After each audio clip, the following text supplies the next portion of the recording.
Yeah, 4 weeks. This was one of the most famous airplanes in World War II. When it came out, de Havilland designed it without a government contract. They went to the government, and this is during the war years, to get metal and metal workers. And the government said, no, we need every scrap of aluminum making what we're making now.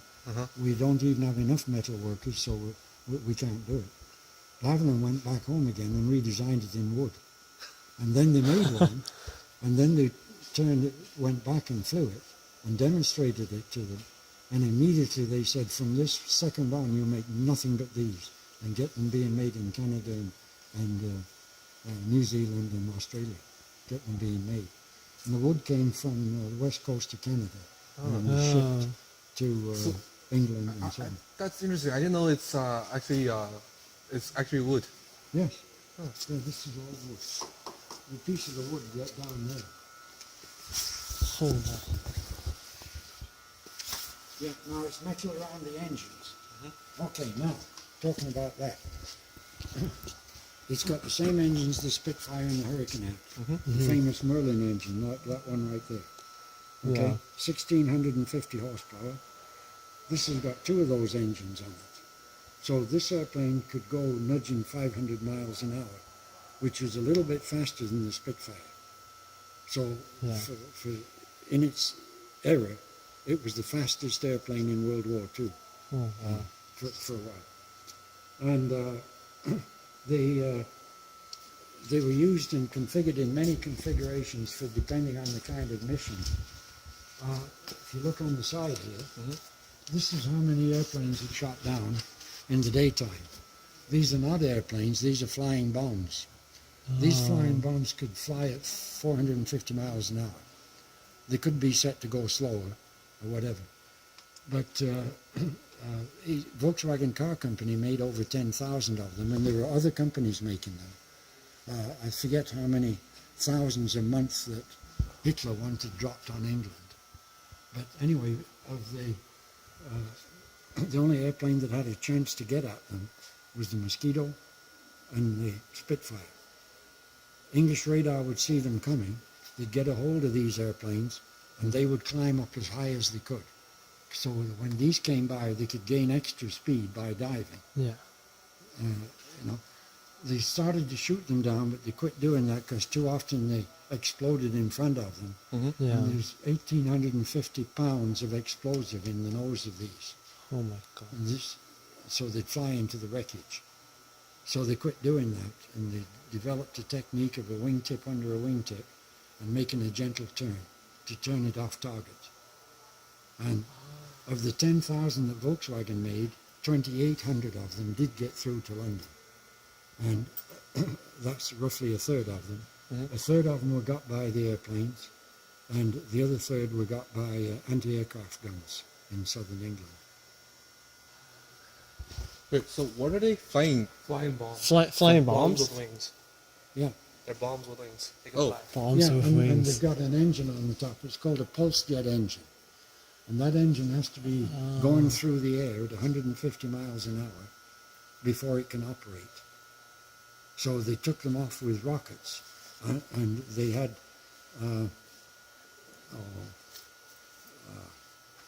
rails that they pointed at the target, mostly out of France, where the target was in England, because there's no control over these as far as steering them away.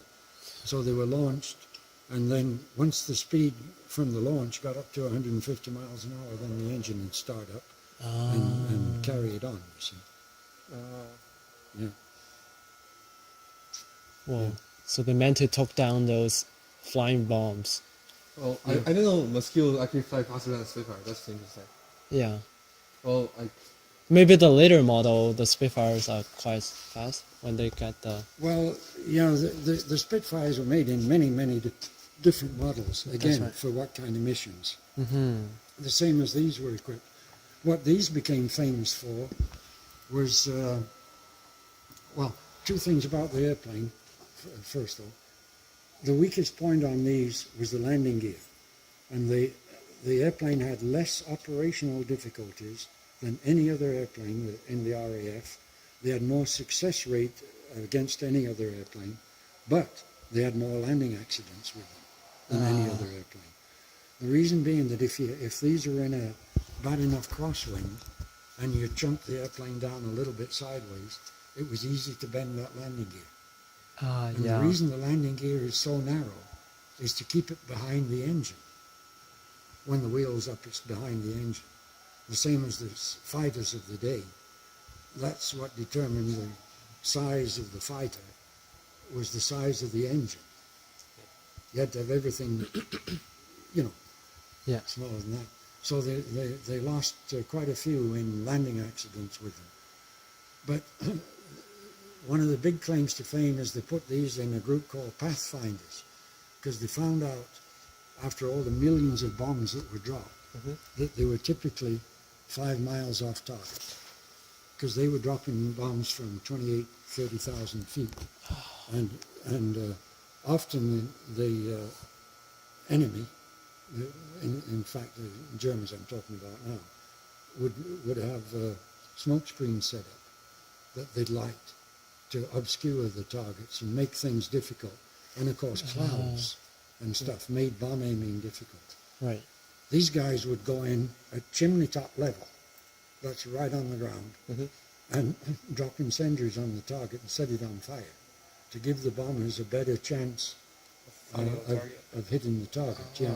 Oh, wow. So when this guy came down the street, and anti-aircraft gunners were there, they just ran for cover. They wouldn't even try and shoot one of these down. They're too fast. Because they It's were too too fast. fast for one thing. And the other thing, when he's that low and coming straight at you, if they got their smaller guns and tried to shoot him down, he might shoot back. And they knew he had 8 guns looking at him. Yeah. So they just ran for yes. cover. They wouldn't even try and shoot down a Mosquito. Yeah. And they use these for all kinds of super special missions. Now, bomb-wise, this airplane carried more weight of bombs than the B-17, the American heavy bomber. Ooh. The reason being, the B-17, of course, it had 4 engines, Yeah. Yeah. which means 4 times the fuel. And the Oh, weight of the fuel all comes off the payload.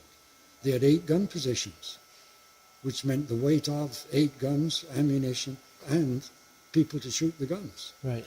So by the time they added up all that much weight, There's not Can't much put much for plus the payload. bomb, Mosquito was yeah. 200 miles an hour faster. So when it went in, it was going way faster. It's only got 2 engines and only 2 people on board, because the pilot operated right. the guns, you see. So it could outcarry the weight of bombs than the B-17 could. And it's faster than the B-17. Yeah. Oh, Oh yeah. my god. Oh, yeah, way faster. BS-17 is better for long range missions than that's And something the reason there's, in fact, there's 2 flying in the world right now. Last year there was none flying. The wood's let loose with the glues over the years. Being wood, it's all glued together. Yeah. Well, the glues are letting loose now. So the Brits don't have one flying anymore, but they're trying to get one going again. But there's actually one in Canada that's Still being flying? fixed up and it's still flying. Oh, And there's one in the United States. interesting. And any pilot that during the war that ever flew one of these, that's all he ever wanted to fly, was a Mosquito. Yeah. It's very advanced. You know how I for the time. first Wow. heard of this thing? I first heard of it. I'm Chinese, right? When I was in 1949 when China was first established, they Communist, yeah, it's China. yeah the communist China was first established. The Tiananmen Square, they were doing like a parade, right? Yeah. And there were I was looking at a documentary on that, and there were planes flying like overhead. They didn't have many planes. They had like a handful. There was P-51 Mustangs, Yeah. and they had like 3 of these Yeah. flying over the Tiananmen Square. Yeah. So that's when I first knew this thing. Yeah, it's pretty cool. Well, I worked in China for 3 months, just after Chairman Mao died. Yeah, that's like 1976. Something like that, Yeah. yeah, I forget now. But I was there for 3 months. And of course it was very communist at the time. Yeah. Yeah. And anyway, at the end of the 3 months, when I was coming back, the Chinese asked me if I had an interpreter, of course, assigned to me, and a politician. Uh-huh. And the politician then, if he would it was okay to talk to you via the interpreter, but it had to go to him first. Yep. What I Yeah. wanted to know, or what I wanted to say. Yeah. But anyway, I said, I'd like to see Chairman Mao's body. Well, we can't do that. You're infidels. There's no way we could do that. And yet there was people by the millions in Tiananmen Square going to see his body. And anyway, this was on a Saturday night. It wasn't leaving till Monday. And they came back that late Saturday night and said, we secured permission for you to go see Chairman Mao's body. And there was two of us, myself and another. He was an American the other guy. Mhm. So anyway, they pick us up to go to see the chairman. And there's all these people, 12 wide, going up the steps. Have you been up there into the mausoleum where his body is? I have. I have to. Well, you know what I'm talking about then. Yeah, I do. Been- All those steps, 12 people on each step. Yeah. And then we show up. And yeah, what to do about that, you know? Yeah. And they can do things in China you can't do here, because they just took us almost to the top of the stairs, and at the top they made all 12 go to the left. They were splitting up 6 and 6, you see, but they made all 12 go to the left so that we could go to the right. So we didn't have to get in this, tied up in this big lineup. They took us to a theater one time, and it had 3 or 4 balconies, and they took us there. Everybody on the ground floor kicked out, Kicked out. so that us to leave, Yeah. or made to leave, so that we could sit there. Yeah. Now you try and do that in our country, no way could you do that. Yeah. But Well, they could yeah. over there. Yeah. Definitely. Definitely. Yeah. And the It biggest, sounds like something they the, would big, do. the biggest Yeah. problem I had over there was, of course, I had diarrhea, and it was bathrooms facilities. I can imagine. You can imagine. The first time I had to go, it was like being downtown Edmonton, in this city, wherever it was. And I told my interpreter, I said, I called him Weepy Eyes because his eyes were always running. So I said, Weepy Eyes, I got to go. And what do I do here? And he points across this big wide road, and there was a trench. And this is just like it was down Jasper Avenue on the sidewalks. He said, that's it over there. So I'm going across the road there, wondering now a couple of things. I don't see any toilet paper or anything. And when you get there, how far apart should you be of the next person ahead of you? And which way should you face? Which way should you be looking? So these thoughts are all going through my mind about which way should I be, and this, that, and the other. And when I got there, though, problem solved. They had footprints on either side of footprint. On either side of the trench. So it tells you it's wrong. Yeah. It was gross. Oh my god. If you stay at a hotel, they should have like about the same thing like Well, normal where- hotel should have. This was oil field stuff, so we weren't like in Beijing, of course. Yeah. The hotel, the hotel where I stayed in the country for 3 months, it had a bathroom. Where did you go? But Shandong province, I forget the name of the actual area. It's an oil field area anyway. I can't remember. There's only like a handful of Yeah, oil fields in China. yeah, but I can't very remember. little, I can't very remember little. either now. Yeah. But anyway, it had a washroom, but never any water. What? No No, water. what? You turn the taps, no water would ever come. What? But every morning at 5 o'clock, there'd be I think it was 2 liters of boiling water set outside your door, and that was your water ration for the day. That was what you washed with, you shaved in, and you made your pot of tea with. It was all out of that much water. Yeah. So they have paths without water.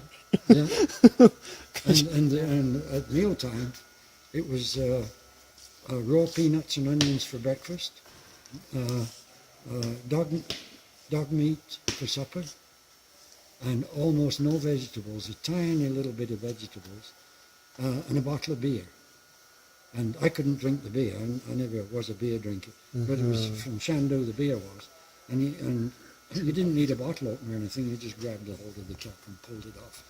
Yeah. But I'd try and trade mine for a Some glass of vegetable? water or Oh, something water. else.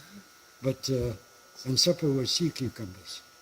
Oh, sea cucumbers. This went on for 3 months. That menu, never a cup of coffee. All the time I was there, except when Yeah, I don't think you can find a coffee in China at that time. Yeah, Yeah. no. Yeah, and then when we got into Beijing, when I was leaving, went down to eat, and it was all sectioned off. You can eat here, and other people ate in another place, and they put screens around us and so on. And the waiter came in, the man waiter, and he had some menu things with him. He said in good English, he said, "You don't need that." He said, "I know what you want." I said, "Oh, how do you know that?" He said, "You want beefsteak, don't you?" I said, "Well, it sounds pretty good." 'Cause I hadn't Why had not? any beef or chicken or anything like that. And we knew when we were getting fresh meat, the dog meat, because you'd see this great big cloud of flies coming down the road. And that was the truck bringing the meat to the hotel. And it was just thrown in the back of a stake-sided, as we call them, farm truck. Not inside, it wasn't covered, it was just strips of It was wood. just exposed. It, Oh, it yeah, was yeah. exposed to the And air. there'd be all Yes. these billions of flies. Yeah. And when we get this, and I forgot, they served the soup at noon too. The flies dive into the soup. Well, we used to kind of pick them out and throw them to one side. After a week or two, we forgot that. We just ate the flies as well. They were kamikaze flies, I guess. Yeah. From Japan. But anyway, and we weren't allowed to take pictures or anything Yeah. back then. Yeah. Yeah, It was back quite then an China was pretty, what's it called? Very closed, very Isolated. isolated. Yeah. Yes. Isolated. Yeah. I asked some of the people, like, being Canadian, there's more of an affinity with the Chinese because of Bethune, eh? Yeah, And Bethune's pictures all over China. yeah. Well, you ask anybody about Bethune in Canada, they don't know who you're Yeah, talking about. exactly. But, That's what I but was. in China, they do. Pardon? That's what I was so shocked when I first came here. Yeah. Like, Bai Chuan, Oh. that's his name in Chinese. Oh, How do you pronounce his Bashun. English name? Bashun? Bethune. Yeah. Soon. He's the doctor. He graduated from University of Toronto, right? Yes. And, yes. And he was a kind of a radical doctor. He was always rocking the system. He was in Toronto back in those early years, and there was an awful lot of TB in Toronto. And he went to the government and he told them, he said, the problem is because you're overcrowded. You've got too many people living too close together. Yeah. And of course the government didn't like to hear that kind of stuff. So they put the pressure on him, and finally he got kicked out of the country, out of Canada. And he went to Europe and did one thing and another. Then he went over when the civil war or something going on in Spain. He went over, came back to Canada, and then he had to leave again. Well, when he came back to Canada after that, then he went over to China and teamed up with Mao. And that was in the early 1940s. No, like earlier than that, I think. yeah, somewhere back then. Yeah. Reminds me could add so Yeah. much. Yeah. And yet he was a brilliant man at the time, but politically he was in He disfavor. was a communist, right? Well, he had an affinity. How do you say it? He Like was. it's But he was known for, like, in China he was doing a lot of what do you call it? like contributions to the No, he was doing He was like surgeon. humanitarian aid, surgeons. and Yeah, his main thing was thoracic surgery to Yeah. do with the chest. Yeah. And any hospital you go into today, the instruments that they use on thoracic surgery, spreading ribs and so on, Oh. is Bethune. He's the designer of those instruments that are still used today. Oh. But when he joined Mao, he realized he couldn't make doctors out of the ordinary Mao soldier and one thing or another, but he could teach you how to make a bandage. He could teach you how to put a bandage on, and so on and so on. He could teach you how to pull teeth. So he did those kind of things, and of course he saved a lot of Chinese lives Oh, by yes. doing what he did. Oh, yes. Yeah. But anyway, that was what the thing did. And then he went on the Great March across. But then, and he did surgeries almost daily. Yeah. And he'd work to exhaustion till he actually collapsed. Well, one day he accidentally cut himself when he was doing a surgery, got blood poisoning and died. Yeah. Yeah, Yeah. that was Norman Bethune. Quick off-topic question. Are you here a lot? Do you know Yeah. the 5-4 squadron next door? Pardon? Do you know the cadet squadron next door? I don't know them, but there's a room for them there. Did you go in that room? Oh no, no. Like I used to be with them. Oh, okay. Well, there is a room with all the badges in it and so on, Yeah. on that far wall. Oh, they have it. Oh, Yeah. They put that in now. I never knew. I thought it was only on the other side in the hangars. No, it's on this wall here. I think. Oh, You'll see it if you go down there. Yeah, 'cause I just wonder, like, because I know they usually have stuff on weekends, but I don't know if they're here today or not. To see my old squadron, you know. This There's still the saber over there and stuff. there's a saber there. Okay. Oh, saber? Yeah. Yeah. But the reason I was over there is that I was working for an oil field service company, Yeah. and the Chinese kicked, the Russians were helping the Chinese Yeah. oil business. But by the the late 1950s, they had a relationship. What do you call it? What do you call that? Like, Well, they kicked the Russians out. yeah. Yeah. Okay. Well, now they didn't have the technology, etc., that they wanted in the oil business. Yeah. So they came to tried to get in the United States and weren't successful. And this time they came to Canada, and they negotiated a loan from Canada. Believe it or not, $50 million. As long as you spent the $50 million in Canada getting the technology. So that's what happened. Anyway, the company I worked for in Canada was owned by the Americans anyway. So the Americans got the 50 million anyway. But anyway, that's the way it worked. And being a Canadian and having some of the technology that they were looking for at the time, part of it was to do with radiation and explosives. And that's what I was doing and why I was over there. There was actually 12 of us went over. The others were all American. And one, he only lasted 3 or 4 days. And then he wound up in the hospital because of the rapid diet change, I presume. Yeah. So he was shipped back. So that left the rest of us there. And some had agreed to stay longer than... They asked me, how long do you want to stay? And I didn't know what to say. I said, well, okay, 3 months. And anyway, so at the end of the 3 months, then I came back. But anyway, that's what I was doing over there, working with the Chinese. And this $50 million worth of equipment that went over, I was highly involved in that, and gathering that stuff up in the U.S., getting it on a ship, getting it shipped to China. And then, of course, the hassle they had getting it from the ship to the oil field in China, because apparently a lot of the bridges and the roads weren't suitable for some of this big equipment. It was in great, big, huge packing crates and so on. Yeah. Anyway, that's why I was there. Yeah. Interesting. Interesting. Awesome. Yeah. Let's keep going and see some new planes. Sir, you mind if I take a picture with you? No, of course not. Yeah.